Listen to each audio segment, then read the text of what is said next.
Hi everyone, it's David Jacquet here again for day 6 of the WIFA challenge.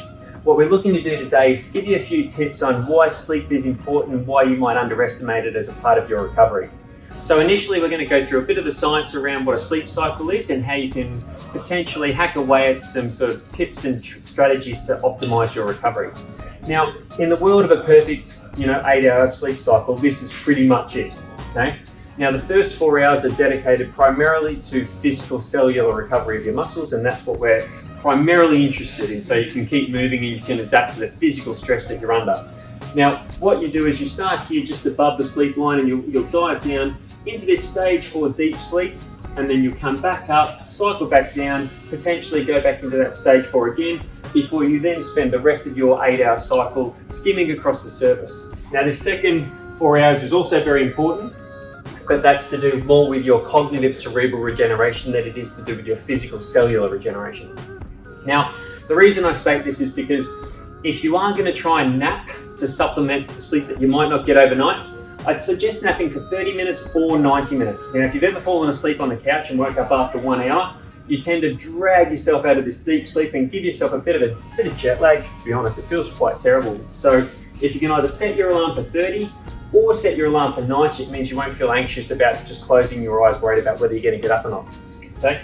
So this is ideally what you do to supplement sleep that you don't get during a big night overnight. Other strategies that we're looking to implement is, before you go to bed, do a bit of stretching. What stretching does is it stimulates your parasympathetic nervous system. It's actually of greater benefit to you when trying to sleep than it is a massage. And so that's a fantastic little strategy. So maybe a few yoga poses before you go to bed would be really good. Another one is to have a really hot shower and jump into a really cold bedroom. What this does is it helps your body produce more of its own melatonin and alleviates the need for feeling of excessive supplementation, these sorts of things. So that's a really good trick for us. Finally, I'd say don't overhydrate. So many of my clients, I talk to them and you say, okay, why did you have to get up?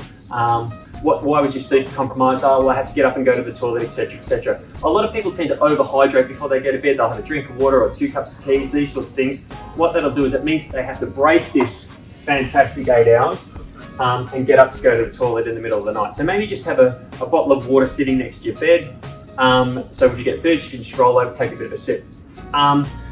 Now, the one thing, all of you people are, high-performing corporate athletes, and so what you're looking to do is try and work out a way to soak up your stress.